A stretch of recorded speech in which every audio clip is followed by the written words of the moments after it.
విద్యార్థులందరికీ కూడా నా యొక్క శుభాభివందనాలు. కాంపిటేటివ్ ఆస్పిరెంట్స్కి ఏంటంటే ఒక ముఖ్య సమాచారం ఏంటంటే ఐబీపీఎస్ ఆర్ఆర్బీ 13th నోటిఫికేషన్ 13వ నోటిఫికేషన్ అనేది సెంట్రల్ గవర్నమెంట్ అనేది రిలీజ్ చేయడం జరిగింది ఇటీవల కాలంలో. దానికి వచ్చేసరికి ఏంటంటే మొత్తం 9,995 పోస్టులు అనేది గవర్నమెంట్ రిలీజ్ చేయడం జరిగింది. క్లర్క్స్ అండ్ పిఓస్ సెపరేట్గా చూసుకుంటే పిఓస్ అయితే కనుక 4,472 పోస్టులు, క్లరికల్ అయితే కనుక 5,709 పోస్టులు అనేది మనకి గవర్నమెంట్ అనేది ఇటీవల కాలంలో రిలీజ్ చేయడం జరిగింది. దీనికి వచ్చేసరికి ఏంటంటే ఫస్ట్ ప్రిలిమ్స్ మెయిన్స్ అనే 2 విధాలుగా ఈ పరీక్ష అనేది మనకి కేటాయించడం జరిగింది. ఆన్లైన్ డేట్ అప్లికేషన్ వచ్చేసరికి ఏంటంటే 6వ తారీఖు 6వ నెల అంటే ఈ నెల 2024. సో అక్కడి నుంచి 27వ తారీఖు వరకు కూడా ఈ నెల 27వ తారీఖు వరకు కూడా మనం అప్లికేషన్ అనేది అప్లై చేసుకోవచ్చు ఆన్లైన్ అప్లికేషన్ ద్వారా. సో చూసుకుంటే కనుక ఓబీసీ అయితే కనుక మనకి ఏంటంటే ఓబీసీ అయినా ఓసీ అయినా 850 రూపాయలు ఇక్కడ ఫీజు పే చేయాలి ఆన్లైన్ ద్వారా. ఎస్సీ ఎస్టీ స్టూడెంట్స్ అయితే కనుక 175 రూపాయలు ఫీ పే చేయాలి. ఇకపోతే ఏజ్ రిలాక్సేషన్కి వచ్చేసరికి ఏంటంటే సో పీఓస్కి అయితే కనుక 18 నుంచి 30 ఏళ్ళ వరకు కూడా 18 నుంచి 30 ఏళ్ళ వరకు కూడా టైం ఉంది. క్లరికల్కి అయితే కనుక 18 నుంచి 28 ఏళ్ళ వరకు టైం ఉంది. సో ఓబీసీలో పీఓస్ అయితే కనుక 33 ఇయర్స్ వరకు రాసుకోవచ్చు. అదే ఎస్సీ ఎస్టీ అయితే కనుక 35. అదే కనుక క్లరికల్లో ఓబీసీ అయితే 28+3 ఓబీసీ, 28+5 ఎస్సీ ఎస్టీ అండి. సో చూసుకుంటే కనుక ఇక్కడ క్లియర్గా రాసాము. ఎస్సీ ఎస్టీ అయితే 5 ఇయర్స్ పెంచాలి, పెరుగుతుంది ఏజ్. ఓబీసీ అయితే కనుక 3 ఇయర్స్ అయితే ఉంటుంది ఎక్స్టెన్షన్. పిహెచ్సి ఫిజికల్ హ్యాండిక్యాప్డ్ దివ్యాంగులకైతే కనుక 5 ఇయర్స్ ఉంటుంది. సో నోటిఫికేషన్ రిలీజ్ అయ్యే డేట్కి అంటే 6వ తారీఖు కల్లా మనకి ఆ యొక్క ఏజ్ అనేది 28, 30, 33, 35 చూసుకోవాలి ఫ్రెండ్స్.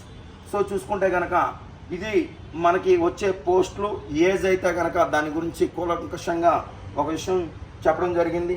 అలాగే ప్రిలిమ్స్ అయితే కనుక ఆగస్టు మనకి మంత్ ఎండింగ్లో ఉంటుంది ప్రిలిమ్స్ ఎగ్జామినేషన్.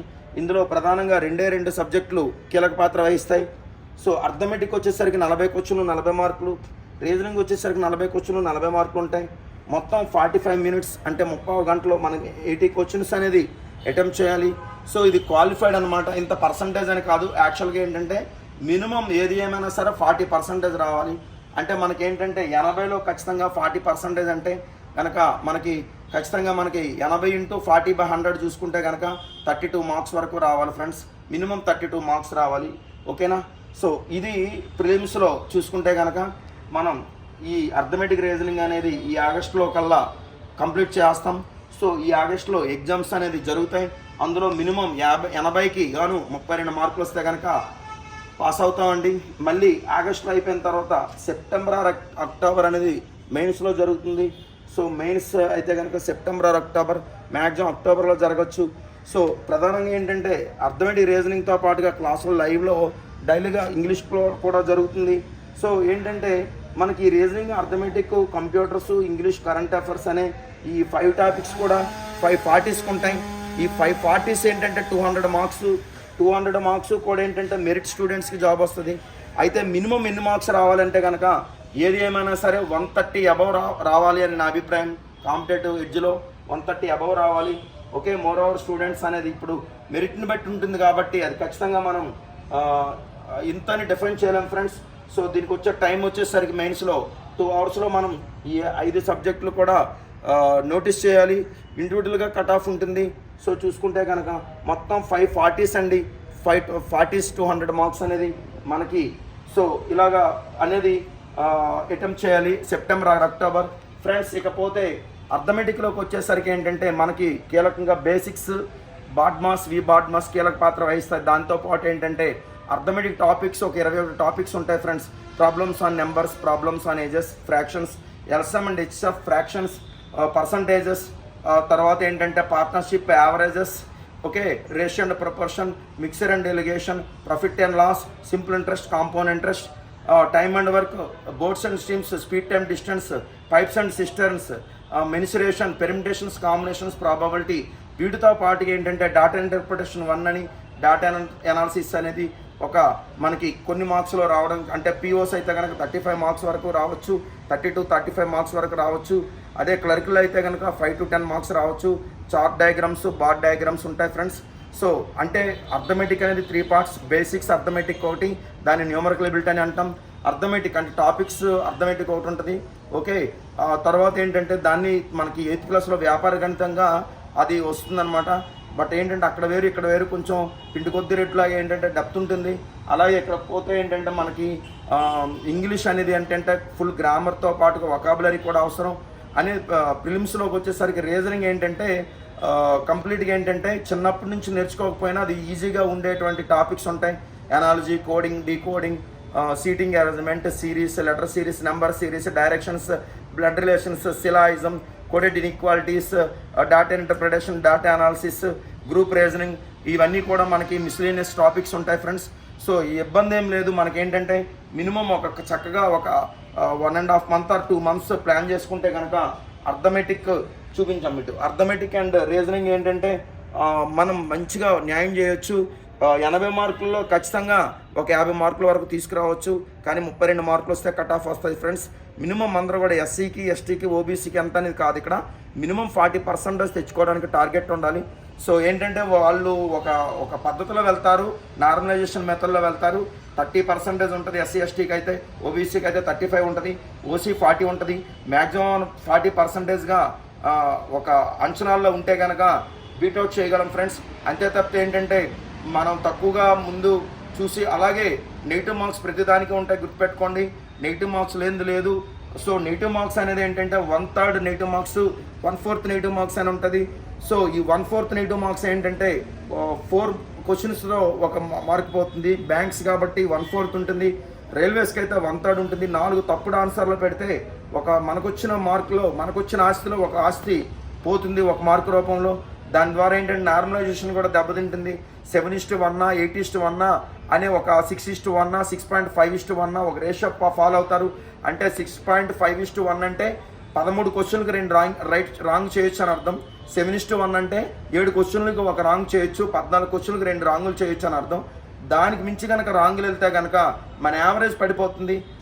మన థాట్స్, మార్క్స్ దాని విధంగా నార్మలైజేషన్లో దెబ్బతినే ఛాన్సెస్ ఉన్నాయి ఫ్రెండ్స్. సో ఏంటంటే కాంపిటేటివ్లో వస్తే ఆన్సర్ చేస్తాం, రాకపోతే లీవ్ ఇట్, వదిలేయాలి. సో చూసుకుంటే అర్థమెటిక్ రీజనింగ్ అయితే కనుక 40 and 40లో మనకేంటంటే 80 మార్క్స్ వస్తాయి. ఇందులో వెర్బల్ రీజనింగ్ ఇస్తాడు, నాన్ వెర్బల్ రీజనింగ్ మెన్షన్ లేదు కనుక. సో ఇది ప్రిలిమ్స్ ఆగస్టులో జరుగుతుంది ఫ్రెండ్స్. ఇది జూన్ కనుక మనకి రేపు జరగబోయేటువంటి 17వ తారీఖు, అంటే రేపు సోమవారం నాడు జరగబోయేటువంటి దాంట్లో ఇది దాదాపుగా 13 రోజులు. అండ్ జూలై వచ్చేసరికి 4 రోజులు కాబట్టి 43 రోజుల్లో కంప్లీట్ చేస్తాం కనుక ఫుల్ టైం క్లాసెస్లో. సో ఇక్కడ మీరు ప్రిలిమ్స్ క్వాలిఫై అవుతారు. రీజనింగ్ అర్థమెటిక్తో పాటుగా డైలీ ఇంగ్లీష్ క్లాసెస్ కూడా ప్రిలిమ్స్లోనే కండక్ట్ చేయడం జరుగుతుంది. ఎందుకంటే తర్వాత మనకు టైం అంతగా సపోర్ట్ చేయదు కనుక. అక్టోబర్ ఆర్ సెప్టెంబర్ అంటే కనుక చాలా తక్కువ టైం మనకి.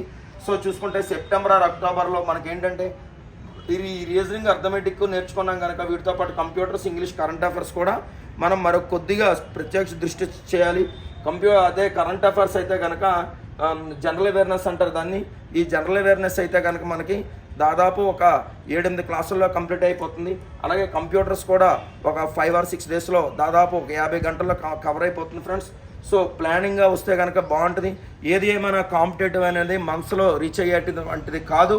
ఓకే, దీనికి ఏదైనా కనీసం 2 ఏళ్ళు మీరు త్యాగం చేస్తే 3 తరాల లైఫ్ మీ చేతిలో ఉంటుంది ఫ్రెండ్స్.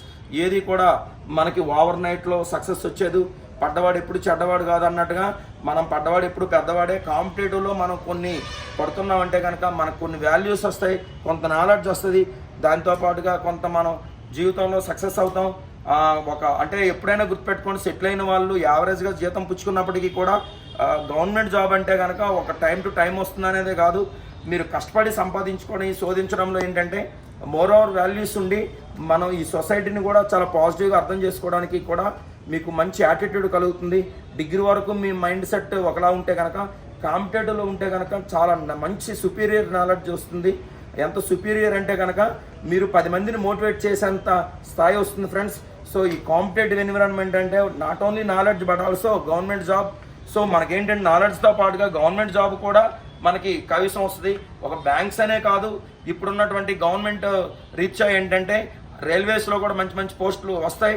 అలాగే ఇప్పటికే డిఎస్సి గవర్నమెంట్ అనేది నోటిఫికేషన్ మీద సిగ్నేచర్ చేశారు కాబట్టి రాబోయే రోజుల్లో కూడా ఎస్ఐ కానిస్టేబుల్స్ అనే కాదు, గ్రూప్స్ అనే కాదు, మిగతా అన్ని కాంపిటేటివ్ ఎగ్జామ్స్ గవర్నమెంట్ నోటిఫికేషన్లు అన్నీ కూడా వస్తాయి.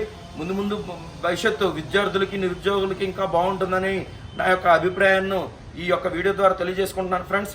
సో కాంపిటేటివ్ ఏంటంటే ఒక అద్భుతంగా మీరు భావించి దీన్ని మీరు ఎంజాయ్ చేసి హార్డ్ వర్క్ చేస్తే కనుక బెటర్ ఫ్యూచర్ ఉంటుందని నా అభిప్రాయం. అలాగని ప్రైవేట్ కంపెనీలు, ప్రైవేట్ జాబులు ఏంటంటే కొద్ది రోజులు బాగానే ఉంటాయి, మనం మనసు లగ్నం చేసేంత వరకు, ఇంట్రెస్ట్ ఉన్నంత వరకు బాగుంటాయి. ఏదైనా చిన్న చిన్న డిస్టర్బెన్స్ కలిగితే కనుక మొత్తానికి లైఫే వృధా అనిపిస్తూ ఉంటుంది.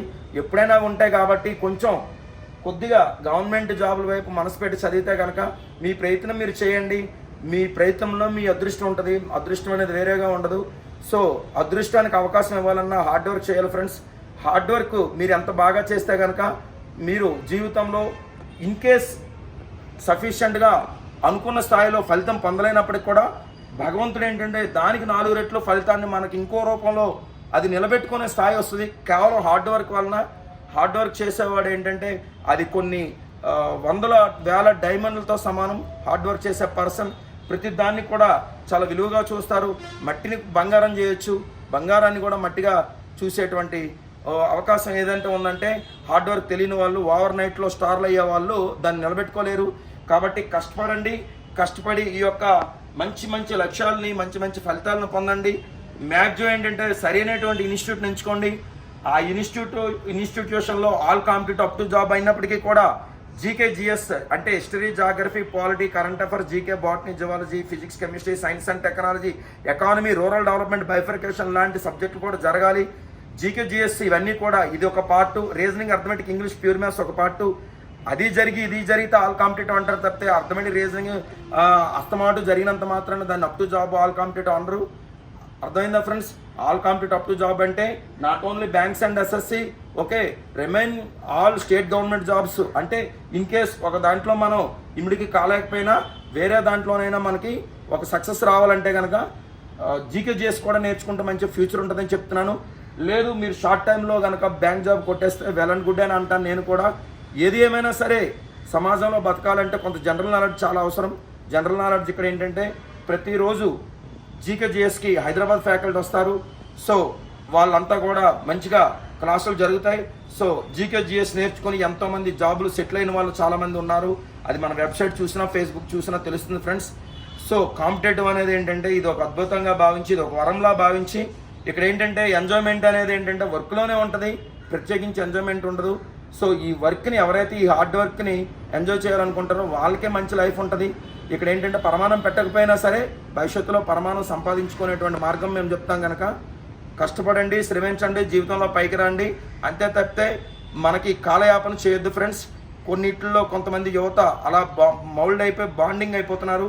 దాని నుంచి బయటపడి జీవిత లక్ష్య సాధన ఏర్పరచుకొని జీవితంలో పైకి వచ్చిన తర్వాత డిసైడింగ్ ఫ్యాక్టర్ అవ్వండి. కానీ ఊరకనే మనం ఇన్ని మాటలు చెప్పినా, ఇన్ని కబుర్లు చెప్పినా అది చల్లదు. సో జీవితంలో తనంతట తాను ఎవరైతే ఉద్రింపబడతారో వాళ్ళే జీవితంలో పైకి వస్తారు. వాళ్ళు ఆడింది ఆట, పాడింది పాట అవుతుంది. అలా మీ ముందుకు చాలామంది ఉన్నారు ఇప్పటి వరకు కూడా. వాళ్ళు మీరు అనుసరులుగా తీసుకోండి, ఆదర్శంగా తీసుకోండి, జీవితంలో సక్సెస్ అవ్వండి అని అలాంటి వాళ్ళు చెప్తారు. ఎవరు కూడా మంచి విషయాలే చెప్తాము. సో కాబట్టి ఏంటంటే ఏది ఏమైనా సరే మీ తల్లిదండ్రులు మీ ద్వారా తరిస్తారు, మీ ద్వారా మేము కూడా తరిస్తాం. కారణం ఏంటంటే మీకు 4 జాబులు వచ్చాయంటే అది మా జాబ్గా ఫీల్ అవుతాం.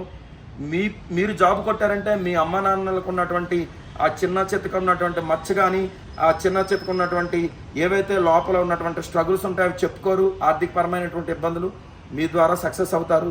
కాబట్టి ఏంటంటే అన్నిటికీ ఒకటే సమాధానం, job. Okay friends, thank you so much.